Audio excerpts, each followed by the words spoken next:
We're hosting Thanksgiving this year. A lot of relatives are coming, so I expect you to handle the entire meal by yourself, okay? My mother-in-law's tone was dismissive, as if she were stating the most obvious thing in the world. Wait, just me? I blurted out, stunned. I glanced down at my growing belly, feeling the weight of her demand sink in. Lately, even simple tasks had become exhausting, and now she expected me to cook for nearly 30 people on my own. I hesitated, hoping she would understand my situation, but she simply brushed off my concerns. At that moment, something inside me snapped. This wasn't just about Thanksgiving. I had reached my breaking point. My name is Nora. I work at an advertising agency and recently married Felix, the man I had been dating for a year. We first met at a house party, an event I wouldn't normally attend. But at the time, I was surrounded by friends getting married, and a sense of unease crept in. So when a colleague invited me, I decided to step out of my comfort zone. That night, Felix caught my eye. He was effortlessly charming, blending into any conversation with ease. I, on the other hand, had always struggled with social interactions. People often misread my quiet nature as coldness, asking, "Are you upset?" or "Did I do something wrong?" When in reality, I simply wasn't good at expressing myself. I was ready to leave early when Felix suddenly turned to me and said, "Nora, you're really beautiful, you know? You have this sharp, confident aura. It's cool." Not used to compliments, I felt my face heat up. "You're blushing," he teased with a smile. And just like that, he captivated me. After 2 years of dating, we got married. Recently, we celebrated our first wedding anniversary. Life together was simple, predictable, and in its own way, comforting.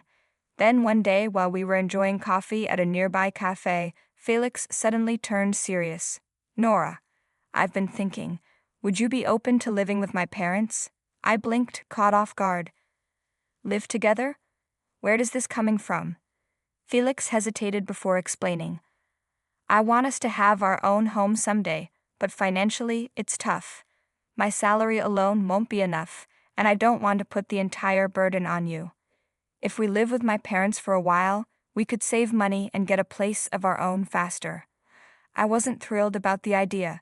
I had heard both good and bad stories about in-laws, and honestly, the thought of living under someone else's roof made me uneasy. But Felix seemed so serious, so determined, and I wanted to support his vision for our future. "My parents really like you, Nora," he added, "and I truly believe this could be a good step for us." It was true. His parents had always been welcoming during our occasional visits. Surely in this day and age, there wouldn't be any outdated mistreatment of a daughter-in-law. At least, that's what I thought. So I agreed. Felix was grateful, thanking me over and over. I told myself it was temporary, that I would work hard for our future home. But reality turned out to be far more difficult than I had imagined. Within a month, we packed up and moved in with his parents. They greeted us warmly on the first day, making me believe that things would work out. I couldn't have been more wrong. The very next morning, exhausted from the move, I allowed myself to sleep in, only to be jolted awake by my mother-in-law's sharp voice. "How long are you planning to sleep? Get up and make breakfast." Groggy, I checked the time. It was only 5:00 a.m. Still half asleep, I mumbled, "Mother, from today on, you're responsible for all the household chores. If you slack off, you'll regret it," she said before walking away. I sat up, trying to process her words. All the household chores. It was only the second day, and yet I couldn't bring myself to argue. Reluctantly, I got up, changed, and went downstairs to cook. After preparing breakfast, I checked my phone to pass the time. My mother-in-law suddenly appeared, glaring at me. "What are you doing? Stop lazing around and make more dishes," she snapped. "But it's only 6:00. If I make too much now, the food will get cold," I reasoned. "No excuses. I expect everything to be ready by 7:00. I sighed, adding another dish to the table. Yet, when 7:00 came, no one showed up. It wasn't until 7:30 that the family finally gathered. My father-in-law took one sip of his soup and scowled. "This has no flavor. I can't eat this." Shocked, I protested. "But I always made it like this when Felix and I lived together." "You're part of our family now," my mother-in-law interrupted. "You should cook to our taste." Without another word, she dumped the entire casserole and soup down the sink. From that moment on, they criticized everything I made, nitpicking every bite. The only thing they ate without complaint was the toast with peanut butter, something my mother-in-law prepared herself. "Did you hear what just happened? Why didn't you say anything?" Felix sighed, barely looking up. "It's your fault for upsetting them. We just moved in, tried to get along." His dismissive response stung. Why was I the one being blamed? As days passed, the criticism only got worse. Even Felix, once my biggest supporter, started to belittle me. I told myself to endure it, thinking things would improve. Then, 2 months into living there, I went to the doctor, concerned about my constant fatigue. That's when I received unexpected news. I was pregnant. A surge of hope filled me. Surely this would change things.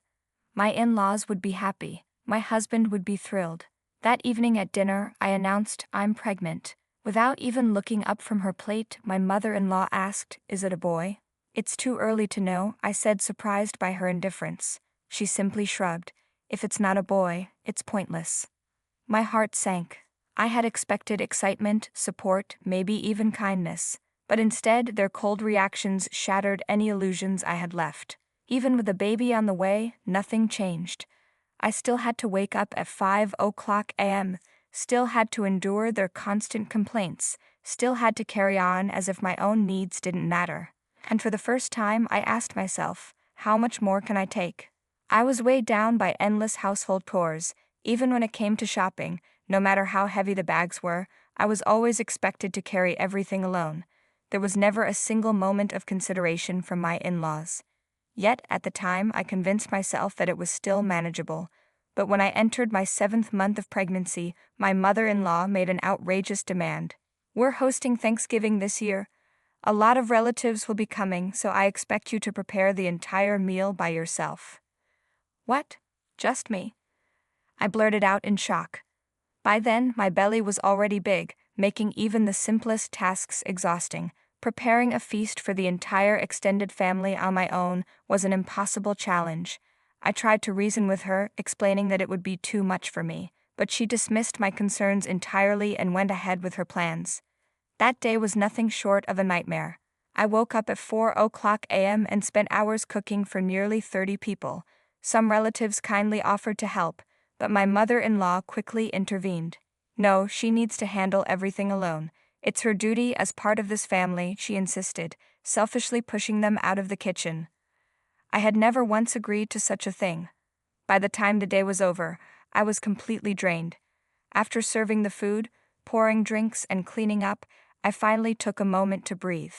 As I sat in my room after a much-needed bath, my mother-in-law entered without even knocking. "We'll be hosting Thanksgiving every year from now on," she declared. "And from now on, it will always be your responsibility. Good luck." Then, just like that, she left. She barely did any housework herself, yet she dumped all the responsibilities onto me. My father-in-law and husband simply stood by, ignoring everything. At that moment, something inside me snapped. I knew that one day I would get my revenge. Over time, my in-laws seemed to complain less. Maybe it was because I had stopped reacting to them. A few months later, I safely gave birth to a baby boy. I thought that finally this would bring a change in their attitude.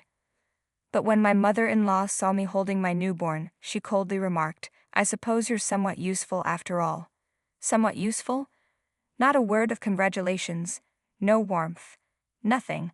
But by then, I had already grown numb to their treatment. I felt nothing but indifference toward my in-laws and even my own husband. My parents, on the other hand, were my pillar of support. Unlike my in-laws, they rushed to the hospital and showered me with love. Seeing that stark contrast nearly brought me to tears. If things ever become unbearable, I can always go back home, I thought. That realization filled me with a quiet sense of strength. 6 months passed, and as my son grew, childcare became slightly easier. I thought it was about time I visited my parents, so one evening I brought it up to my husband. "I'd like to visit my parents. I haven't seen them since giving birth. If you're busy, I can go alone." His reaction was beyond anything I could have imagined. "Cut it out already," he snapped. "You just want to go back to your parents and rely on them, don't you?" I was taken aback. What's wrong with wanting my parents to see their grandson? Why are you acting like it's a crime? His expression darkened and he suddenly yelled, "You're a mother now. Stop being so needy. You have no right to run back to your parents. Your job is to focus on household chores, nothing else." With that, he stormed off. At that moment, I realized something. There was no point in arguing anymore. The next morning, my in-laws, having heard about the conversation, joined in the verbal assault. "What a foolish daughter-in-law," my mother-in-law sneered. "Trying to run back to her parents? Pathetic," my father-in-law scoffed. "You should know better now that you're a mother." I simply smiled and said, "You're right." But in my heart, I had already made my decision. A few days later, my husband was at work, and my in-laws had gone out for lunch. Before leaving, my mother-in-law casually threw out an order. "Make sure all the housework is done before we get back." But I had no intention of doing any of it. I had already packed my belongings in secret. With my baby securely in a carrier, I left my in-laws' house without a second thought and headed straight to my parents' home. Since I hadn't told them in advance, they were stunned when I arrived. But once my father heard the truth, he was furious, and my mother, with tears in her eyes, wrapped me in a warm hug. "You can stay here for as long as you want," she whispered. At that moment, all the emotions I had bottled up finally spilled out. I broke down in tears as my parents comforted me.